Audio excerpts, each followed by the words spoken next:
kita. And today I'm going to tell you about this present tense, guys. Present tense is actually the first tenses that we usually learn before we study English further. Why?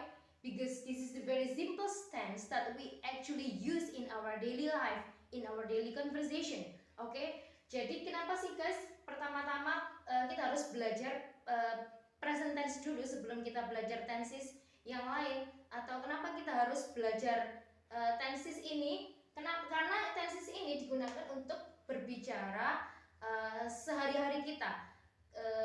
Kita berbicara bahasa percakapan sehari-hari kita.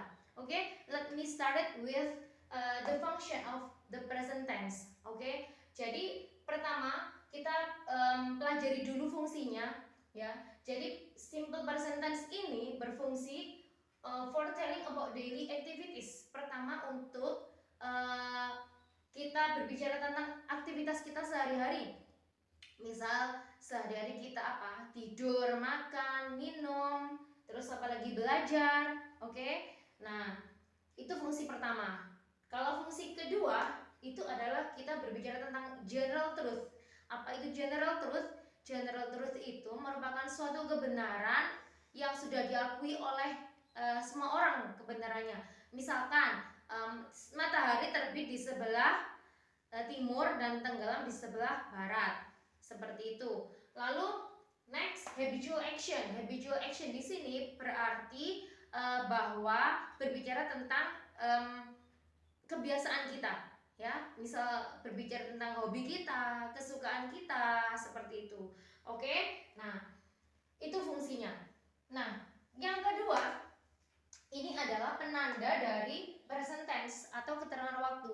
Jadi kalau misalnya dalam suatu soal atau pertanyaan kita menjumpai salah satu dari keterangan waktu ini, berarti pasti dia itu simple present tense. Apa saja? Ini nomor 1 adalah always, yang artinya selalu. Next, often, yang artinya sering. Usually, yang artinya biasanya. Sometimes, yang artinya kadang-kadang. Seldom, yang artinya jarang. Rarely, yang artinya jarang juga. Normally, yang artinya biasanya. Generally juga biasanya. Ever, pernah. Every day, setiap hari.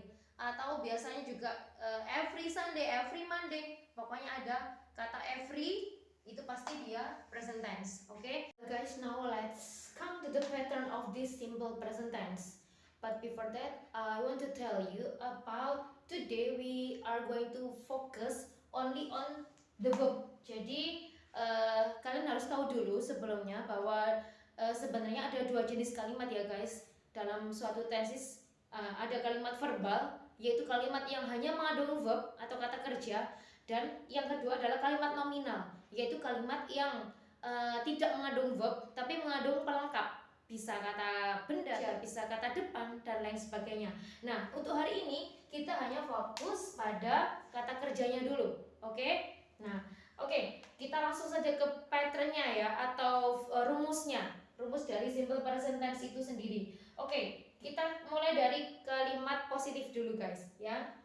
Jadi kalau kalimat positif bentuknya adalah subject, verb, dan object. Nah, you have to know first that in simple present tense we have two kinds of subject.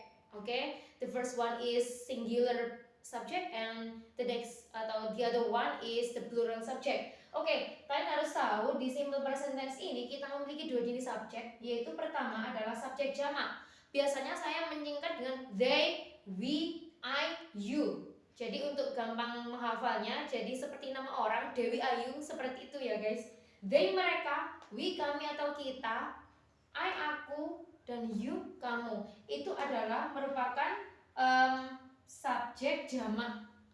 Artinya apa? Verbnya harus verb 1. Ya, jadi saya ulang, kalau subjeknya itu jamak atau they, we, I, you, atau nama orang lebih dari 1, itu kita pakai verb 1. Oke? Dan objek. Nah, contohnya apa? Lihat, I eat banana. Ya, subjek, verb, lihat verb asli ya guys, verb dasar, lalu objeknya banana. Nah, sekarang kita ke subjek tunggal. Kita ada she, ada he, ada it, ya. Dia perempuan, dia laki-laki, dan kata benda tunggal.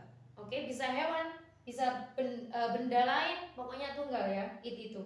Oke, kalau kita subjeknya tunggal, maka di dalam verbnya kita tambahi s atau is, lalu dikasih tambahan objek. Kita langsung ke contohnya. Di sini kita ada she eats banana.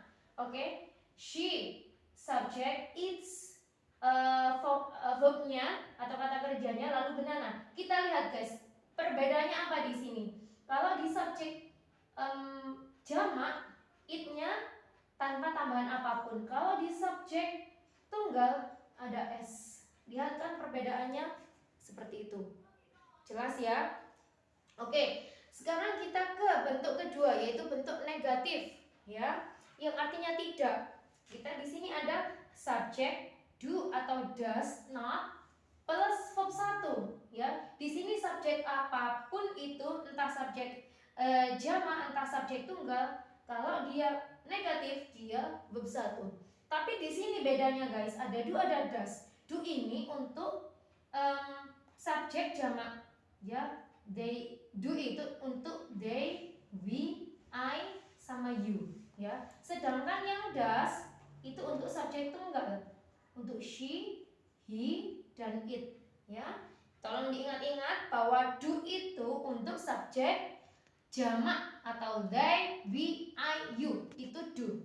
Sedangkan does itu khusus untuk subjek tunggal, she, he, dan it, seperti itu. Lalu bagaimana cara membentuk kalimat negatifnya? Kita langsung ke contohnya yang tadi ya. Misalnya I. Jadi gimana kalau misalnya dia ke bentuk negatif? Jadi saya tidak makan pisang. Jadinya I do not eat banana.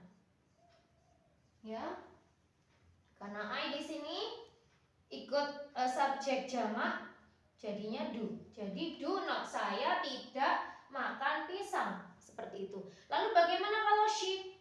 She jadinya she does not eat banana. Lihat ya bedanya ya. Kalau I itu pakai do, she pakai does, kata kerja bantunya. Dan untuk verbnya kembali ke bentuk pertama, ya. Dua-duanya verb 1, ya, meskipun subjek tunggal atau jamak tetap ke verb 1. Yang beda hanya do dan does-nya saja. Oke? Kalau sudah, kita ke bentuk yang interrogatif, bentuk yang pertanyaan. Kalau bentuk pertanyaan ini juga sama guys, sebenarnya gampang ya. Kita tinggal membalik aja, ya. Do atau does-nya taruh di awal, lalu subjek, lalu verb 1, lalu objek. Jadi kalau misalnya kalian dalam soal menjumpai do atau does di awal, itu pasti jawabannya kalau nggak yes, ya no. Oke? Nah, kita langsung saja bagaimana kalau membentuk ini. Gimana cara membentuk kalimat negatifnya? I do not eat banana, atau gimana kalau I tadi kata jawabannya kan do. Nah, kan do I eat banana, kan gitu ya. Nah, seperti ini, tinggal membalik saja. I do jadi do I, tapi notnya nggak usah, ya. Do I eat banana? Nah, tapi kalau dalam pertanyaan, masa iya kalian menanyai diri kalian sendiri? Biasanya I ini diganti you, ya. Apakah kamu makan banana? Seperti itu, ya. Next, she does not eat banana. Gimana cara membentuk kalimat interrogatifnya? Tinggal membalik, does she, ya. Tadi kan she does jadi does she. Notnya nggak usah ya. Does she eat banana? Nah, seperti ini. Kalau jawabannya yes, yes. Yes, she does. Tinggal membalik saja. Kalau no ya, no, she does not. Seperti itu. Kalau ini tadi ya sama, tinggal membalik antara do sama you-nya. Kalau misalnya yes, yes, yes, I do. Kalau no ya, no, I do not. Seperti itu. I think it's clear enough guys. Now let's try to answer the question. Lebih jelasnya kita coba untuk menganalisa kalimat-kalimat ini ya guys. Oke, nomor 1, Maya tinggal di Surabaya.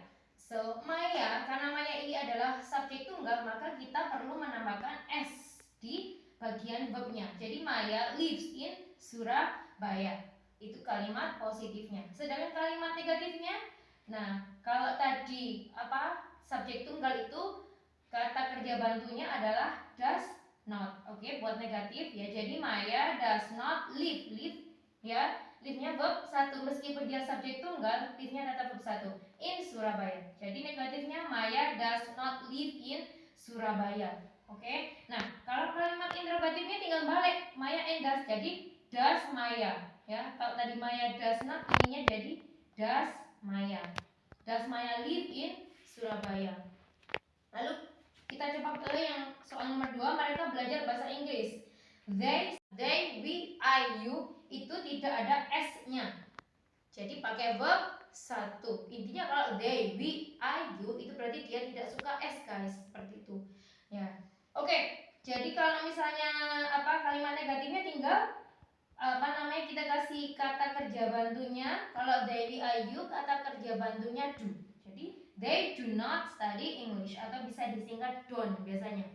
Ya, lalu interrogatifnya tinggal balik. They do jadi do they. Do they study English? Seperti itu. Oke, untuk lebih jelasnya lagi kalau kita menganalisa soal semacam ini ya guys. Karena dalam soal biasanya seperti ini. Oke, she itu kan subjek tunggal. Berarti verbnya kita perlu yang S. Jadi likes seperti itu. Nggak usah diartikan, kalian sudah bisa jawab guys. Oke, we, they, we, I, you. Dia nggak suka S. Ya, nanti pilot seperti itu biasanya saya kalau mengajar ke murid-murid saya biar mereka lebih cepat paham.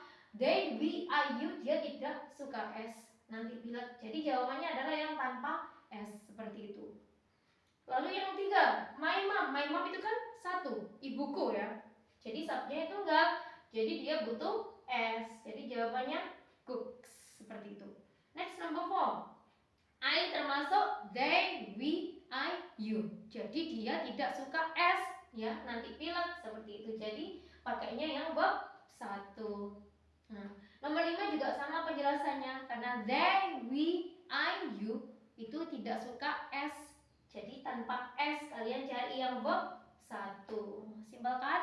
Okay, I think that's all for me and hopefully this will be useful for you guys and see you in my next videos. Bye bye.